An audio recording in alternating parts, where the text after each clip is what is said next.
Hey yo, selamat datang kembali di channel ZN. Di video kali ini, jaga mata, jaga hati, jaga nafsu, jangan sampai menghayal terlalu berlebihan. Yuk berdoa dulu, semoga teman-teman sekalian selalu disehatkan akal dan pikirannya. Seperti biasa, bagi yang belum subscribe, silakan tekan dulu tombol subscribe-nya. Like juga jika kalian suka dengan alur ceritanya, dan komen apa aja bebas. Oke, terima kasih atas kesetiaannya. Semoga video kali ini dapat menghibur teman-teman sekalian. Di episode sebelumnya, berkat kombinasi dadakan antara Jiang Han dan Wei, Zhou Tian mampu dikalahkan dan pertarungan keluarga Yan dengan kelompok Tianxing dimenangkan oleh keluarga Yan. Setelah itu, kota Piaksue kedatangan binatang buas tingkat 5 yang kekuatannya setara dengan seorang kultivator tingkat Wuhou. Jiang Han mencoba melawan hewan buas tersebut dengan susah payah. Dikarenakan perbedaan level kekuatan yang sangat jauh, alhasil Jiang Han mendapatkan luka dalam di pertempuran tersebut. Situasi mulai genting pada saat kemunculan pedang Qi dari atas langit. Pedang itu melesat dari atas mengarah pada kucing biru. Jiang Han yang juga berada tidak jauh dari si kucing biru juga terkena dampaknya. Kekuatan dari pedang Qi sangatlah dahsyat, sehingga membuat seluruh kota Piaksue bergetar kencang. Ledakannya juga membuat tanah di sekitar hancur. Cerita kali ini dimulai. Diperlihatkan sebelum pedang Qi menghujam ke kucing biru, terlihat Jiang Han dengan sekuat tenaga mencoba bertahan, dan juga beberapa monster buas yang berada di dekat tempat itu juga terkena dampak dari kekuatan pedang Qi. Kini terlihat kucing biru yang tumbang dan tidak mampu menghindari serangan dahsyat dari pedang Qi. Serangan tersebut tepat mengenai tubuh si kucing biru. Efek ledakannya juga terlihat dari sisi jauh kota Piaksue. Orang-orang kota menganggap jika pedang Qi sebagai pedang surgawi. Beberapa saat setelah ledakan dahsyat terjadi, terlihat kondisi si kucing biru yang telah tergeletak tak bernyawa alias koit. Di sana juga diperlihatkan Ruxue, Xiang-er dan Qime yang berusaha menyelamatkan Jiang Han yang tertimpa tubuh besar si kucing biru. Meski mereka bertiga sudah bekerja sama menggeser tubuh si kucing biru, namun hasilnya badan si kucing susah untuk digerakkan dikarenakan tubuhnya yang berat dan besar. Di tempat lain, Landan yang melihat kejadian itu tersenyum senang. Dia mengatakan bahwa Jiang Han yang berada di tengah-tengah ledakan seperti itu akan sangat mustahil untuk bertahan hidup. Dengan kata lain, Jiang Han dipastikan juga telah tewas. Di tengah keputusasaan itu, tiba-tiba salah satu bagian tubuh si kucing biru bergerak, menandakan ada sebuah kehidupan di sana. Dan benar saja, Jiang Han muncul dari balik tubuh si kucing biru. Ternyata Jiang Han belumlah mati. Dia mampu bertahan dari ledakan dahsyat tadi. Itu membuat Ruxue, Xiang-er, dan Qime senang mengetahui lelakinya masihlah hidup. "Jangan menangis istriku, aku tidak akan mati sebelum malam pertama kita terjadi," ujar Jiang Han sembari mengusap air mata Ruxue. "Suamiku, syukurlah kau masih hidup," ungkap Ruxue yang tertawa dan menangis di saat yang bersamaan. Semua penduduk dan prajurit penjaga kota Piaksue juga terlihat senang mengetahui tuan mudanya alias Jiang Han masihlah hidup. Hidup kota Piaksue. "Dewa memberkati kota Piaksue," teriak Jiang Han kepada semua orang. Semua orang lalu meneriaki dan memanggil Jiang Han sebagai dewa perang. Kembali pada Landan, saat ini dirinya benar-benar kesal dan marah mengetahui Jiang Han belumlah mati. Dia bersiap dengan sebuah kertas jimat di tangannya untuk menyerang Jiang Han.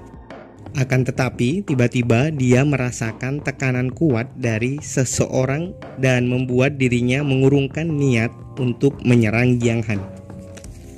Si topi jerami atau paman Jiang Han seketika sudah berada di belakang Landan. Landan pun langsung berkeringat dingin karena dirinya merasa tekanan kuat dari tingkat atau Rana Wuhou terpancar dan dikeluarkan oleh si topi jerami. Lalu Landan bergumam dalam hati. Dia berada di Rana Wuhou, di mana alam dan manusia menjadi satu. Jadi pedang Qi tadi itu adalah dia.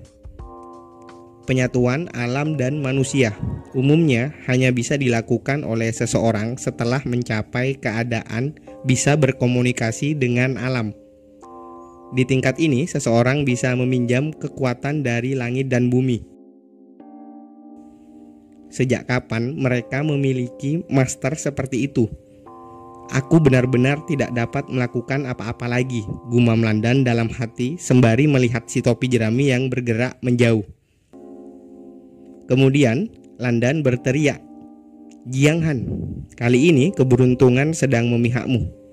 Tunggu saja nanti, kita akan segera bertemu lagi." Dan di saat itu terjadi, istana prefektur akan bertempur dengan kekuatan penuh untuk melawan kota Piaksui. Dengan begitu, Landan pun melesat pergi dari kota Piaksui. Jiang Han yang melihat pamannya datang berkata, "Oke istriku, dengan begini aku bisa beristirahat sekarang." Setelah menyelesaikan ucapannya barusan, Jiang Han langsung terjatuh dari tempatnya berdiri. Secara bersamaan, darah keluar dari seluruh anggota tubuhnya dan Jiang Han pingsan tak sadarkan diri. Dengan sigap, Ruxue menahan tubuh Jiang Han sebelum Jiang Han benar-benar terjatuh ke tanah. Bagaimana ini bisa terjadi? Itu masuk akal. Ketika dia berada di dekat ledakan energi pedang tadi, tubuhnya pasti sudah terluka parah. Pamannya yang juga sudah berada di sana berkata, "Bagaimanapun, ini juga karena hasrat pedangnya. Jangan khawatir, itu tidak akan melukai penggunanya." Ruxue yang tidak tahu menanyakan maksud dari hasrat pedang Jiang Han. Lalu si topi jerami mengeluarkan pedang Ruxue dan mengembalikannya. Di sini dijelaskan jika pedang milik Ruxue digunakan oleh Jiang Han, terbang dari kota Piaksui. Dan karena hasrat pedangnya yang begitu dalam, membuat si topi jerami menyadarinya. Karena itulah, si topi jerami bisa menggunakan pedang harmoni antara manusia dengan alam. Itu seperti topi jerami tercerahkan oleh hasrat pedang yang Jiang Han gunakan. Kurang lebih begitu. Wei dan tuan kota yang mendengar penjelasan dari si topi jerami langsung terkejut setengah mampus. Wei berkata, Jiang Han tahu cara menggunakannya?" Tidak. Kalau begitu, kapan aku bisa menyusulnya?" Sedangkan tuan kota berkata, "Aku benar-benar tidak tahu sama sekali tentang menantuku. Kekuatan dan rencananya selalu mengejutkanku sampai sekarang. Itu benar-benar misteri." Sembari memeluk suaminya, Ruxue memejamkan matanya. Dia bergumam dalam hati, "Saat kau sudah bangun nanti, ayo kita bermain di kamar dan melakukannya." Setelah gelombang monster berlalu, warga kota Piaksui mulai kembali ke rutinitasnya. Beberapa anak-anak juga memainkan permainan kepahlawanan Jiang Han. Nama Jiang Han kini banyak diceritakan di hampir setiap sudut kota, dan dia dikenal sebagai pahlawan kota Piaksui. Di tempat lain, Xiang Er sedang melakukan pekerjaannya, memimpin perekrutan prajurit. Atas keputusan bersama di kota Piaksui, sekarang diadakan atau diselenggarakan perekrutan wajib militer. Itu semua dilakukan untuk berjaga-jaga dan untuk bersiap dari serangan penaklukan kota Piaksue dari istana kekaisaran prefektur. Di sini, Jiang Han juga meminta bantuan pada pamannya untuk tinggal sebentar di rumah keluarga Yan. Pamannya dimanfaatkan untuk menarik minat orang-orang kuat agar bergabung ke dalam militer. Hasilnya sangat memuaskan. Banyak orang yang kultivasinya berada di tingkat alam Tongmai telah bersedia dan bergabung dengan pemikiran jika paman Jiang Han yang berada di tingkat Wuhou akan menjadi mentor atau pelatihnya. Oke, di sini dimulailah cerita haremnya. Di kediaman keluarga Yan, tepatnya di kamar Jiang Han, terdengar teriakan dari dalam kamar. "Ruksue, tubuhku tidak siap untuk melakukannya sekarang," ujar Jiang Han yang hampir semua tubuhnya dibalut dengan perban. Itu dikarenakan akibat luka yang dideritanya saat pertarungan sebelumnya. Di sini, Jiang Han mengatakan bahwa dirinya masih khawatir dengan kondisi Swansin Linglong dalam tubuh Ruksue. Yang ngesensor bukan admin, itu sudah dari sononya ya. Ruksue menjawab dan mengatakan bahwa dirinya berterima kasih karena Jiang Han sudah mengkhawatirkan kondisi kesehatannya. Akan tetapi, Ruksue mengatakan jika dirinya sudah membuat keputusan sebelumnya dan itu sudah tidak bisa diganggu-gugat. "Aku tidak ingin meninggalkan penyesalan," ujar Ruksue yang secara perlahan naik di atas tubuh Jiang Han. BTW itu penjelasan pakaian yang digunakan oleh Ruksue adalah transparan. Tapi apanya yang transparan? Orang nggak kelihatan apa-apa ya. "Lukaku belumlah sembuh total, jadi pasti ini tidak akan nyaman," imbu Jiang Han yang mencoba pasrah. "Tidak masalah. Kau hanya tinggal berbaring saja dan biarkan aku yang melakukannya."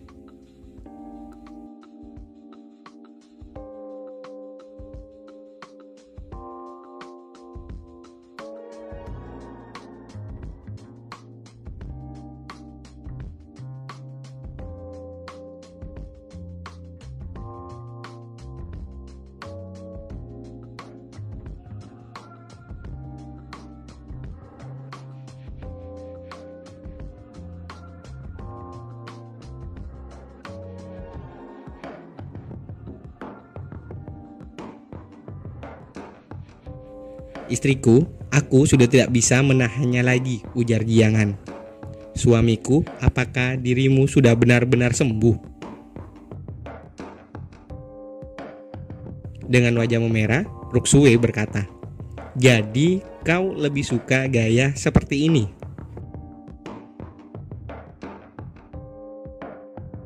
Dan ketika mereka berdua akan benar-benar melakukannya, tiba-tiba ayah mertuanya datang. Dia menggedor-gedor pintu kamar Jiang Han. Dia mengatakan bahwa saat ini ada beruang di luar atau di depan pintu mansion keluarga Yan yang tengah mencari Jiang Han. Dengan segera, Jiang Han berjalan pergi ke tempat beruang yang dikatakan mertuanya tadi.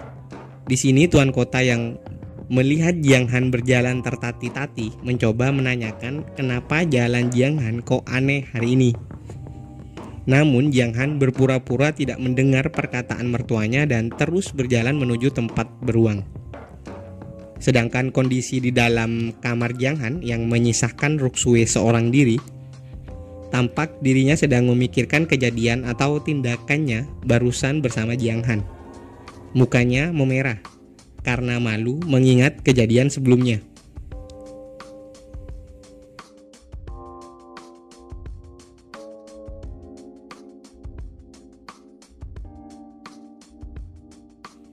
Dengan demikian, terjawablah sudah jika permainan kuda-kudaan belumlah terjadi ya teman-teman. "Mulai sekarang, aku mempercayaimu selamanya," ujar dari Ruksue. kembali pada Jiang Han yang tiba di tempat beruang menunggunya. Terlihat beruang tersebut yang diam dari tadi menunggu kedatangan Jiang Han. Di sana juga tampak banyak orang yang menyaksikan kejadian tersebut. Apa kalian masih ingat beruang ini? Beruang ini yang dulu pernah Jiang Han tugaskan untuk menjaga goa dan mayat naga hitam di pegunungan Black Rock sebelumnya. Episode berapa ya, admin lupa. Di sini Jiang Han terkejut mengetahui jika beruang tersebut bisa menerobos ke tingkat 4 dengan cepat. Pasalnya beberapa bulan lalu saat Jiang Han bertemu dengannya, beruang tersebut masihlah berada di tingkat kedua. Dengan cepat si beruang berlari ke arah Jiang Han. Dia segera memeluk Jiang Han dan membawa lari Jiang Han dengan cara menerobos pintu utama kota Piaksue. Prajurit yang ada di tempat itu mencoba ingin menghentikan dan membawa Jiang Han kembali dari dekapan si beruang. Mereka menganggap Jiang Han telah diculik oleh beruang. Namun, hal itu dihentikan oleh tuan kota, dikarenakan tuan kota tahu bahwa mereka saling kenal. Hubungan mereka sangat akrab. Aku benar-benar ingin memiliki beruang seperti itu, gumam dari tuan kota. Beruang tersebut membawa lari Jiang Han ke dalam hutan di pegunungan Black Rock. Jiang Han yang mulai kesal karena tidak mengerti dengan maksud si beruang langsung mengeluarkan kekuatan seperti listrik dan menyetrum si beruang agar berhenti berlari. Akibatnya si beruang terkena sengatan listrik dan pingsan tidak sadarkan diri. Ketika masih dalam keadaan terluka, aku terus berkultivasi dan akhirnya memasuki Rana Master tahap ke-9. Aku juga mendapatkan energi petir ketika aku bertransformasi. Akhirnya diriku bisa melawan Yuan Best tingkat 4. Akan tetapi itu masihlah belum cukup. Jiang Han menjelaskan jika pupil mata si beruang berwarna ungu dan memiliki darah raja beruang emas yang sangat kejam. Itu kenapa kemajuan tingkat kekuatannya begitu cepat. Jiang Han mencekik beruang dengan keras sambil menanyakan maksud si beruang membawanya ke dalam hutan di pegunungan Black Rock. Beruang tersebut lalu menggambar sesuatu di atas permukaan tanah. Jiang Han pun mengerti apa yang dimaksud dari gambar yang beruang buat. Seseorang akan mengambil salah satu harta milik si beruang. Karena si beruang tidak mampu mengalahkan orang-orang itu, maka dirinya pergi menemui Jiang Han dan akan membawa Jiang Han ke tempat di mana harta si beruang berada untuk dimintai tolong atau dimintai bantuan mengalahkan orang-orang tersebut. Jiang Han bergumam, ketiga orang itu seharusnya pergi ketika mendapatkan barangnya. Tapi kenapa mereka masih di sana dan belum pergi? Mungkinkah ada harta rahasia lainnya di sana?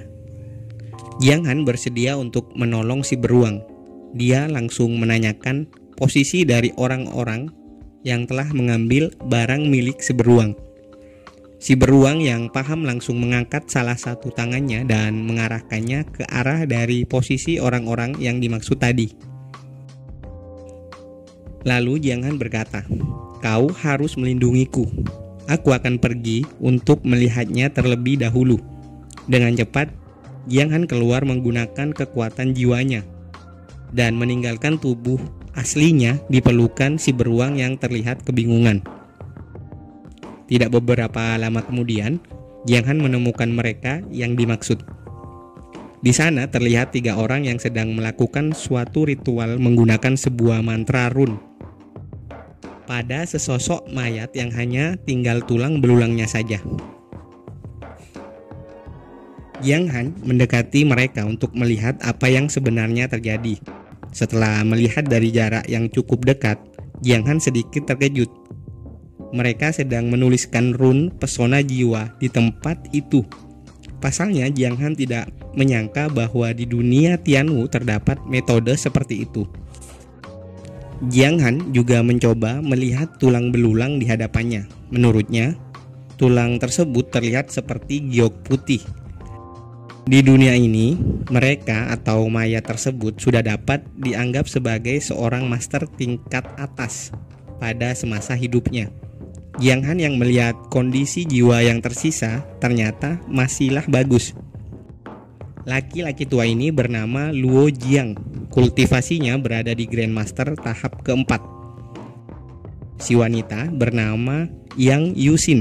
Kultivasinya berada di Grandmaster tahap kelima. Dan untuk lelaki muda yang sedang memegang sebuah mangkuk bernama Wei Jin. Jiang Han kembali terkejut melihat isi dalam mangkok. Itu berisi 12 roh jiwa Yuan.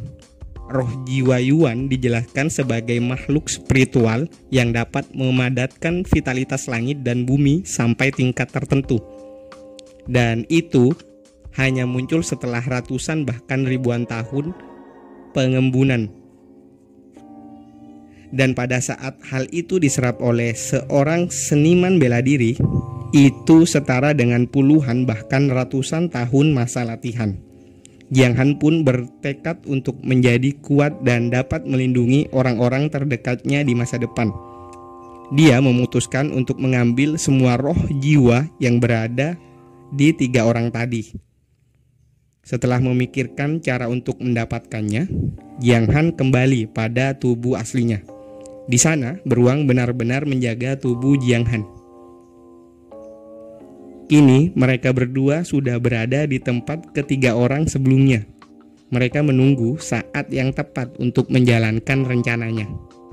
Setelah beberapa saat menunggu, akhirnya tiba waktunya pada saat proses ritual mereka hampir selesai. Lalu terlihat roh jiwa dari pemilik tubuh keluar. Dengan begitu si beruang langsung melesat dan melompat menyerang 3 orang tersebut. Sementara si beruang mengalihkan perhatian 3 orang tadi, secara diam-diam Jiang Han bergerak mendekat dari arah sebaliknya. Bukan hanya tidak bisa menahan serangan si beruang, tetapi kalian juga tidak bisa mengambil jiwa ini, ujar dari Jiang Han sambil tertawa senang.